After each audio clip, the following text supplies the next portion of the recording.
Namasté, Olivier. Namasté. Bonjour. Namasté.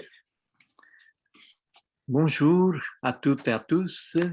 Nous célébrons la Journée internationale de yoga le 21 juin. Le 21 juin, c'est le jour de la fête de la musique ici en France, mais depuis quelques années, depuis 2014, nous célébrons 2014 depuis 2014 cette fête de yoga ou cette journée internationale de yoga. Le yoga est une pratique indienne à l'origine, mais actuellement, c'est pratiqué mondialement. Et pas seulement que c'est pratiqué mondialement, c'est devenu presque une habitude. Déjà à Paris, par exemple, il y a plus que 10 000 professeurs de yoga. Et en France, il y a plein de personnes qui pratiquent le yoga. Maintenant, la définition de yoga, tu vas nous donner, ainsi que quel est l'objectif de yoga selon toi ici en Inde, selon toi en Inde ou en Occident. Ainsi que on va échanger entre nous les différents points de vue par rapport à la pratique en Inde, ce que c'est que l'Inde, parce que tu es aussi un indianiste. Tu as été à la France Culture avec des rendez-vous où tu faisais des interviews des grandes personnalités et beaucoup de personnes que tu as connues, des grandes personnalités ainsi que les personnalités dans le monde de littérature, de différentes sortes de pratiques, des artistes, des écrivains. Toi-même, tu es un écrivain. Voilà, Olivier. On pourrait parler pendant des heures et des heures de toi, tous les prix que tu as reçus au niveau de littérature, toutes sortes de normes, et tu es un grand voyageur au Japon, en Inde, Indonésie, ainsi que dans les pays presque inconnus, tu as traversé et ton âme de voyageur est toujours présente, soit comme Vasco da Gama qui était un pionnier, toi aussi tu es un pionnier. À toi la parole, d'abord quelques mots sur toi-même, et puis après le yoga et l'Inde.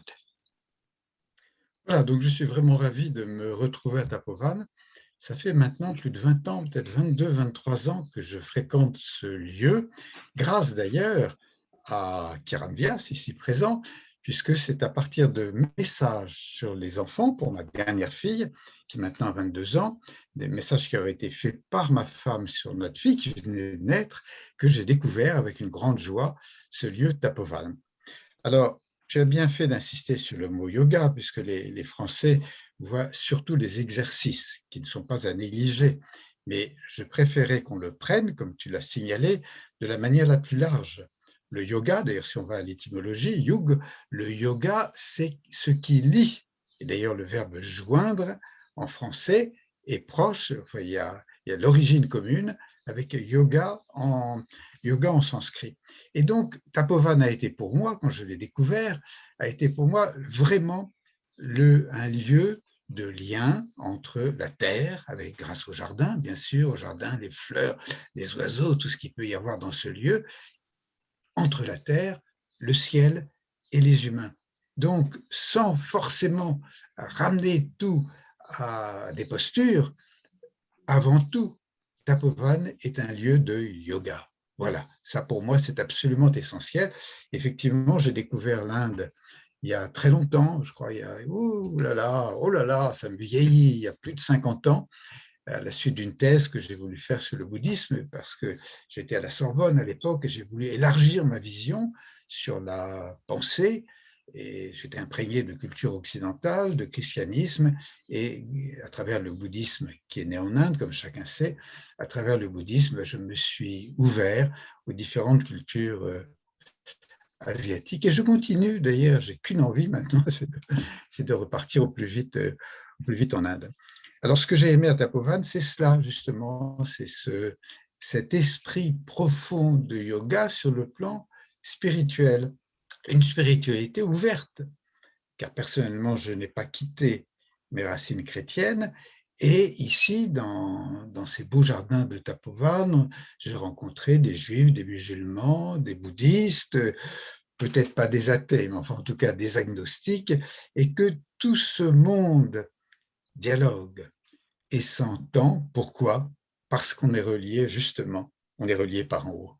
On n'a pas besoin de s'inscrire dans une pratique, même si la pratique est très importante. Mais je veux dire, on n'est pas prisonnier de la pratique. On est habité par quelque chose qui nous dépasse et je ne sais pas, oui, qu'on retrouvera peut-être au moment de notre mort. Et alors, toujours dans l'esprit de yoga, eh bien, Kiran et moi, nous avons, voici maintenant plus de 12 ans, nous avons inauguré, alors qu'il y avait déjà beaucoup de rencontres ici sur la nature, sur l'Ayurveda, bien sûr, évidemment, nous avons inauguré ce que nous avons appelé les rencontres littéraires et artistiques. Mais c'était une forme de yoga, puisque associer la littérature, associer la musique, associer la poésie, associer la peinture, associer la photographie, car nous avons reçu 2 grands photographes à ce lieu, c'était justement créer un lien entre tous les éléments.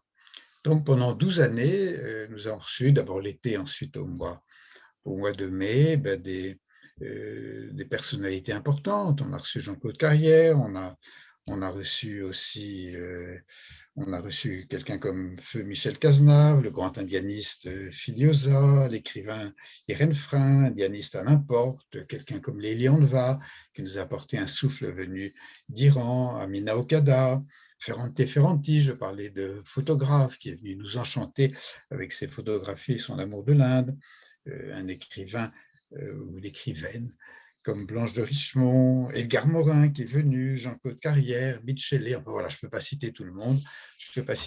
Ça a été pendant ces 12 années des moments de rencontre, de rire, de complicité. On se retrouvait d'ailleurs à la fin pour une sorte de questions-réponses qui est d'ailleurs très liée à la tradition de l'Inde, comme je l'avais découvert au Bengale, où à toute vitesse, on se pose des questions-réponses, pose des questions-réponses, qui est une manière d'ailleurs de développer l'agilité intellectuelle. L'intellect d'ailleurs n'étant qu'un élément, un élément, il ne faut pas en négliger, mais il y a quelque chose qui est bien au-dessus de l'intellect, qui est de l'ordre de l'intuition et qui est de l'ordre de la spiritualité. Voilà, écoutez, je voulais saluer justement tout ce qui a été fait par Tapovan, tout ce qui est fait, tout ce qui va être fait à Tapovan qui est en train de renaître, parce que sans cette expérience, sans les massages reçus ici, sans ce yoga global, eh ben, je serais sûrement aujourd'hui un homme différent. Oui. Raconte-nous un petit peu de tes voyages et l'écriture. Parce que selon moi, l'écriture aussi est un yoga. L'écriture est aussi un voyage en soi-même. Et c'est une pratique, je dirais, en Inde, on a un yoga physique qui est le Hatha Yoga, avec les postures de yoga et où le corps est important. Puis, il y a le Bhakti Yoga, le yoga de la dévotion, le yoga de l'amour. Et puis, il y a le yoga de comment dirais-je, Jnana, veut dire la connaissance. Et yoga de la connaissance, d'un côté, vient par l'apprentissage, par étude, par les écrits. Et comme toi, tu es un homme de livres, c'est-à-dire c'est un homme de la sagesse, de la connaissance. Même les grandes bibliothèques du monde tout entier ne sont pas inconnues pour toi, que ce soit France, Paris, et par exemple même le rêve de Mitterrand d'avoir cette grande bibliothèque, les 4 sortent de tours comme des livres ouverts. Raconte-nous un petit peu d'abord le yoga de connaissance et puis le voyage qui est un yoga en soi, que ce soit les voyages extérieurs qui nous élargit la conscience, parce que quand on est enfermé dans un pays ou dans un milieu, et quand on voyage, on voit différentes choses. On voit différents habits, différentes habitudes de manger, différentes habitudes de voyager. C'est-à-dire, ça nous élargit la conscience, premièrement. Et deuxièmement, le voyage extérieur, moi, ça m'a toujours permis aussi plus comme un voyage intérieur de moi-même. J'aimerais bien savoir un petit peu plus ce que toi tu sens, ce que toi tu penses.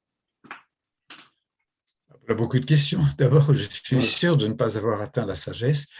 Il me reste peut-être encore quelques années pour monter quelques marches. Bon, voilà, mais ça n'est pas un acte volontaire. Si ça vient, tant mieux. Mais en fait, ma vocation profonde, comme tu viens de le rappeler, ma vocation profonde que j'ai peut-être depuis l'âge de 7-8 ans, c'est d'écrire. Pourquoi? Bon, c'est une question trop vaste, je ne peux pas y répondre en quelques formules et en quelques mots. Mais j'ai senti dans mon enfance que j'avais besoin, par les écrits, par cette langue française que j'aime profondément, j'avais besoin de créer quelque chose. Il est évident que lorsque j'ai découvert l'Inde, j'avais 25 ans, je crois, que le contact avec la spiritualité de l'Inde, la spiritualité, mais aussi les paysages, les visages, les foules, les trains, les trains de l'Inde, quelle belle leçon d'humanité, que tout cela a modifié ma manière d'écrire. J'ai dû écrire maintenant plus de 25 livres, mais sur ces 25 livres, en tout cas dans tous les derniers, on va retrouver l'Inde. Et celui que je suis en train d'écrire aujourd'hui, qui est un récit de voyage qui me conduit du Japon jusqu'en Chine, de Chine avec un cargo jusqu'à Los Angeles, toute la traversée des États-Unis avec la découverte de la culture amérindienne, dans la partie est des États-Unis, un nouveau cargo pour entrer en France, eh bien, je me rends compte, ce n'est pas forcément un acte volontaire, mais par petites touches, je retrouve l'Inde, à droite, à gauche, dans une cérémonie des Amérindiens, faussement appelé Indien d'ailleurs, quelle stupidité, enfin bon, fermons cette parenthèse. Dans ces cérémonies, je retrouvais le lien sacré avec la nature, qui a été une des leçons très importantes du bouddhisme et de l'hindouisme. Alors voilà, effectivement, le voyage a façonné ma vie. Et maintenant, je puis dire, voilà, j'en fais pas une affaire de fierté, mais qu'arrivé à un âge relativement avancé, en 3 séquences, j'ai fait la totalité du tour du monde, mais en 3 fois, uniquement par voie terrestre et maritime, pas à pied, hein, non pas à pied. La première séquence qui avait donné le livre La tentation des Indes, c'était de Paris jusqu'en Inde par voie terrestre. Deuxième séquence, le Bénarès-Kyoto depuis l'Inde jusqu'au Japon par voie terrestre et maritime. Et maintenant, ce que je viens d'expliquer, c'est depuis le Japon jusqu'en Chine, etc., jusqu'au retour en France, qui se termine d'ailleurs au mois d'Os, puisque c'est ce haut lieu de la spiritualité chrétienne est un berceau à la fois pour le christianisme et en même temps pour cette Grèce ancienne. Cette Grèce ancienne, c'est très important de le rappeler, et ce serait presque comme une sorte de yoga universel. Cette Grèce ancienne qui, à travers les écrivains les plus, pas forcément les plus éminents, mais les plus intériorisés, n'est pas du tout éloignée de la pensée profonde de l'Inde. Et pas seulement parce que Alexandre le Grand s'est rendu en Inde. Non, non, même avant, avec ce qu'on appelle les présocratiques, il y avait des intuitions sur le cosmos qui ressemblaient, qui se rapprochaient des intuitions si profondes qu'on trouve dans les grands textes de l'hindouisme, qui précédaient d'ailleurs ceux des présocratiques. Voilà, donc la curiosité, effectivement, est une animation, et cette dignité d'être un être humain, qui est quand même quelque chose d'exceptionnel quand on y pense, même si ça se termine par la mort, cette dignité qui nous pousse à ce que tu as rappelé tout à l'heure, c'est-à-dire à l'esprit d'ouverture. Voilà, je n'avais aucune envie, et je rends grâce aussi à ma famille de m'avoir donné dans mon berceau, c'est l'esprit d'ouverture, mais aucune envie de me rétrécir à l'intérieur de certitudes ou de dogmes. Non, voilà, toujours ouvrir les bras, ouvrir l'esprit, et si possible, ouvrir l'âme. Ah, magnifique. J'ai très bien dit. Ouvrir l'âme. En réalité, ton émission à la France Culture, Fort intérieur, moi, ça m'avait beaucoup touché le nom en soi, et puis aussi, quelque part, tu es touché par tes différents entretiens. Si tu pourrais nous raconter deux ou trois expériences de ces rencontres qui t'ont touché dans ta carrière, des, comment dire, comme des journalistes ou pas comme quelqu'un travaillant à la France Culture, qui est quand même un institut auguste et célèbre pour un travail sérieux, un travail véritable. Alors oui, j'ai été très heureux ça a été mon principal métier. J'avais enseigné, puis je me suis un peu occupé de politique, mais essentiellement, pendant presque 30 ans, j'étais un producteur heureux et libre à France Culture. C'est derrière moi maintenant, tu vois, et j'y pense de moins en moins. Après avoir quitté France Culture il y a 10 ans, j'avais encore quelques rêves qui m'y ramenaient. Maintenant, il n'y a plus de rêves. Maintenant, je suis dans cette curiosité à l'égard du monde, des découvertes nouvelles à faire, et essentiellement dans l'écriture.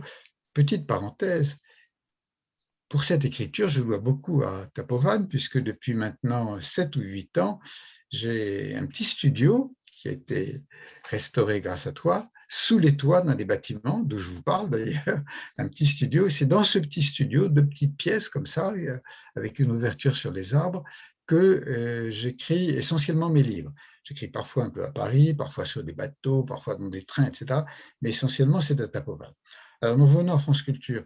C'est vrai que ça a été une école extraordinaire et un privilège d'être libre, d'inviter qui je voulais, comme je voulais, sans rendre compte à personne. Voilà. Et j'ai eu la joie d'ailleurs d'inviter à 2 reprises Kieran Vias.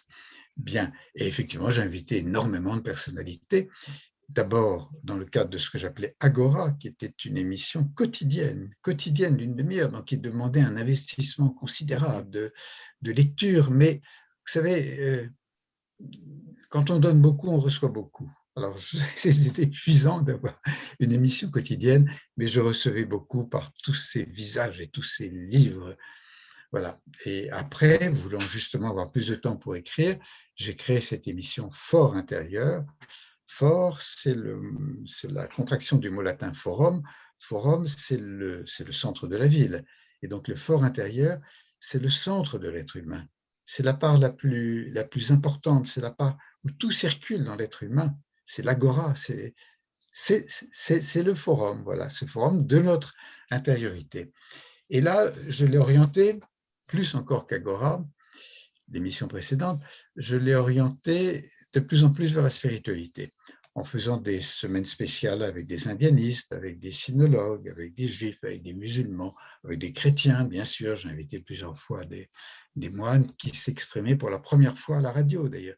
Une de mes fiertés, c'était d'inviter quelquefois des personnes, ce qui était ton cas, qui n'étaient jamais passées à France Culture auparavant. Toi, tu étais passé dans d'autres émissions, mais jamais à France Culture. Et j'en ai invité même qui n'étaient jamais passés de leur vie à la radio. J'ai senti que c'était une de mes missions. Voilà, mais euh, je ne regrette rien. Mais maintenant, je suis dans une autre phase de ma vie. Merci beaucoup, c'est vraiment merveilleux et on aimerait bien t'écouter encore un peu plus, mais quand même, il y a deux petites phrases qui me reviennent toujours. Euh, Premièrement, tes voyages dans les trains indiens, parce que les trains indiens sont toujours vivants, comme disait Tagore, qu'un être humain n'est pas celui, comme dit Descartes, je pense donc je suis, mais Tagore disait que je vibre des émotions, c'est pourquoi je suis. C'est-à-dire les émotions, la vie n'est pas seulement la pensée, mais la vie est dans tes descriptions des trains indiens ou tes voyages qui nous fait quand même une expérience d'aller au-delà du temps et en même temps vivre le temps. J'aimerais bien t'écouter un petit peu plus par rapport aux trains indiens de l'époque. Hein. Aujourd'hui, les trains indiens se modernisent et se rapprochent plus en plus des trains en Occident, mais quand même, c'est quelque chose de très vivant qui m'avait beaucoup touché. Et deuxièmement, euh, ton voyage en Indonésie et déjà Inde, en Asie, comme tu disais, où je te laisse expliquer mieux que moi. Alors, je suis fier d'être un des plus grands collectionneurs de trajets dans les trains indiens. J'ai pris des trajets très souvent depuis la Nouvelle-Delhi jusqu'à Bénarès, jusqu'à Calcutta, ensuite de Calcutta jusqu'à Chennai, ensuite j'en ai pris du côté de Bombay, ensuite des Bombay jusque vers le sud, et puis même le Ganga Kaveri Express que j'ai eu du mal à attraper, qui est un train étonnant qui traverse tout le cœur de l'Inde, c'est-à-dire qui part de Varanasi, de Bénarès, pour aller jusqu'à Chennai, à Madras. Donc voilà, et puis j'ai aimé les petites lignes, etc. etc. Alors oui, les trains se modernisent. Oui, un homme comme moi est déchiré parfois par rapport à la modernité de l'Inde. J'ai aimé une Inde rurale, lente, mais je serais indien que je comprendrais parfaitement bien le désir de l'Inde de maintenant de rejoindre les grandes puissances. Et donc, les grandes puissances, ça veut dire modernisation de tout, des routes. J'ai beaucoup aimé des petites routes où il y avait des chars à bœufs. Ben voilà, maintenant, c'est des routes. Mais il reste quand même des trains, puisque je me souviens d'en avoir pris un encore récemment qui partait de la frontière de Coimbatore, je crois, de Coimbatore, et qui remontait vers Calcutta. Donc là, à nouveau, j'ai dû passer 2 nuits enchanteresses il y a 2 ou 3 ans dans un train avec ce fameux tac-tac, tac-tac, tac-tac, le bruit des roues sur le chemin de fer, sur la ligne de fer. Alors, ce qu'il y a d'extraordinaire, c'est bien sûr tous les paysages qu'on traverse dans ces voyages qui peuvent durer 2 nuits, 3 nuits, je crois, peut-être le plus long. Mais ce sont des rencontres humaines. Des rencontres extraordinaires, même quand on n'a aucune langue. Bon, bien sûr, je ne parle pas les langues indiennes, malheureusement, je le regrette. C'est prévu pour une prochaine vie, mais pour celle-ci, c'est râpé. Bon, mais même quand on n'a pas la langue commune, qui serait l'anglais, les gestes, les sourires, l'échange d'un gâteau, et puis voilà, je connais aussi des petits trucs, je montre les photos de mes enfants tout de suite, alors immédiatement, grâce aux photos, avant c'était des photos papier, maintenant c'est des photos sur l'appareil, sur le téléphone portable, et bien ça crée un lien. Je me souviens même une fois d'avoir voyagé avec mon fils Charles-Marie dans un train indien, justement le Ganga Kaveri Express, il était venu avec une guitare, il s'est mis à faire de la guitare, et pas tout le train comporte des centaines de personnes, mais je ne sais pas, 30, 40 personnes qui étaient comme des grappes au-dessus de nous pour écouter un occidental chanter une chanson française dans un train indien. Voilà, ce sont des fraternités immédiates. Même dans un train indien, j'ai rencontré parfois souvent des hommes, parce que le contact avec les femmes est plus distant, ce qui est normal, ce que je comprends très bien. Des hommes qui disaient, mais alors, quelle est votre croyance en Dieu? Pourquoi dans des représentations du Dieu chrétien, vous avez mis une barbe à Dieu? Eh bien, jamais dans aucun TGV occidental, on m'a demandé ce que je pensais de Dieu. Peut-être que c'est le seul pays au monde où quelqu'un s'approche de vous et vous dit, mais que pensez-vous de Dieu? Quelle est votre spiritualité?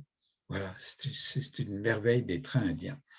Alors l'Indonésie, oui, on oublie un peu qu'avant d'être musulmane, l'Indonésie a été profondément marquée par la culture de l'Inde. D'ailleurs, Indonésie, ça veut dire Nissos, les îles de l'Inde. C'était donc, toutes les îles étaient imprégnées de culture à la fois hindoue et bouddhiste. Et un des plus hauts lieux du bouddhisme dans le monde, c'est Borobudur, qui se trouve au centre de Java.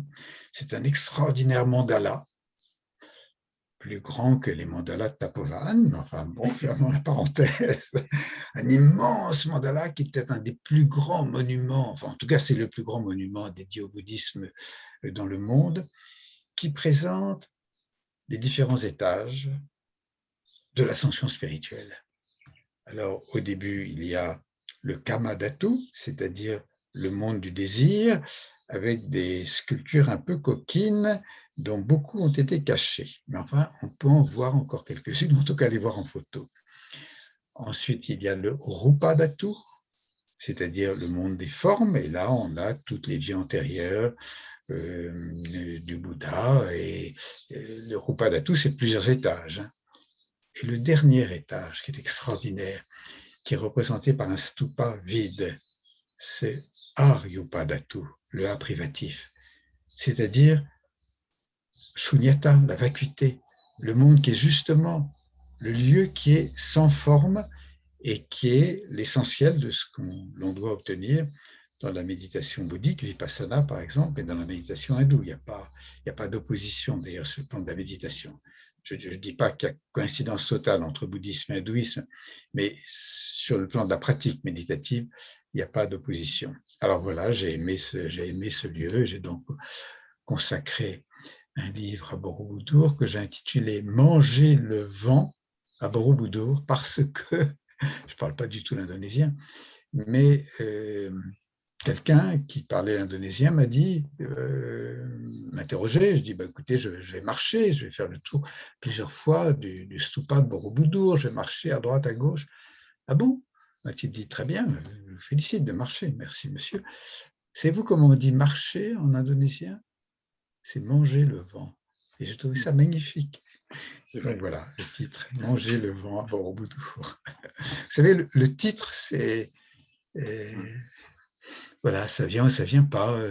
Un livre que j'ai consacré à la Chine, je l'ai intitulé La traversée de la Chine, la vitesse du printemps. Pourquoi? Parce que venant du Vietnam, j'étais entré en Chine du Sud dans une période où il faisait froid.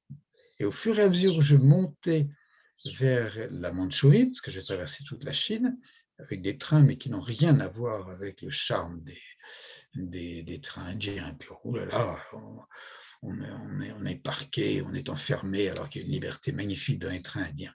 Mais donc, au fur et à mesure où je traversais la quasi-totalité de la Chine, je voyais les fleurs s'ouvrir. Donc, j'étais arrivé, la Chine était en hiver, et quand je me suis trouvé vers le nord de Pékin, dans les hauteurs sur la Grande Muraille, les fleurs étaient ouvertes. Donc, le titre était donné. Le titre était donné, Traverser de la Chine, la vitesse du printemps. Voilà. Je ne donne pas le titre de mon prochain livre, mais j'espère qu'il y aura aussi un petit quelque chose, goûteux comme la cuisine indienne. Oui, je n'ai pas parlé de la cuisine, mais la découverte de la cuisine indienne en Inde, et telle qu'elle est pratiquée selon les règles ayurvédiques à Tapovan, c'est quelque chose d'extraordinaire. Parce qu'en fin de compte, les ingrédients de la cuisine indienne sont assez simples.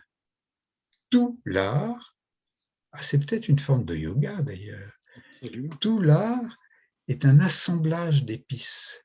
Et si vous assemblez mal les choses, si vous les joignez mal les unes aux autres, en commençant par telle épice, ensuite telle autre, eh bien le plat n'est pas réussi. Il suffit parfois d'un rien, de quelques minutes, d'un peu trop de ceci ou d'un peu trop de cela pour que le plat soit inintéressant.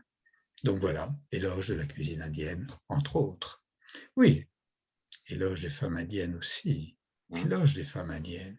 La beauté du sari. Ah, mon Dieu, ami indien, n'abandonnez pas le sari. Écoutez, qu'est-ce que c'est le djinn? Quelle horreur à côté de la beauté de la démarche d'une femme en sari. Mais moi, j'en ai rêvé, de loin, rassurez-vous. J'en ai rêvé de les voir passer dans le vent, comme ça, avec un petit air, avec une pudeur extraordinaire, mais une pudeur qui n'oublie pas quand même les formes. Les formes sont là, elles sont cachées. Le mystère féminin, quelle merveille. C'est vrai. Mais je pense que les saris en Inde, ça va toujours rester. Parce que malgré l'évolution de l'Inde rapide, l'évolution dans des castes ou dans les plans supérieurs ou des gens riches, il y a cette nostalgie des vêtements indiens est toujours restée. Et aussi la nostalgie ça revient avec une autre forme, avec le yoga, avec cet amour du yoga ou avec cet amour de l'Inde, comment dirais-je, l'Inde, pas nécessairement du passé, mais l'Inde de l'époque de Veda qui avait une certaine connaissance et sagesse. Je pense qu'on est en train de faire un chemin tous ensemble vers l'Inde merveilleuse qui a donné ces deux dons à l'humanité, selon moi, c'est le yoga et l'Ayurveda. Voilà, merci de cet entretien, Olivier. Quelle joie de t'avoir ici sur le sol de Normandie, en Normandie, à Tupouwan. Et j'espère à bien bientôt et bonne continuation de cette aventure terrestre pour nous tous les deux et puis pour tous nos amis. Au revoir. Merci. Merci. Merci.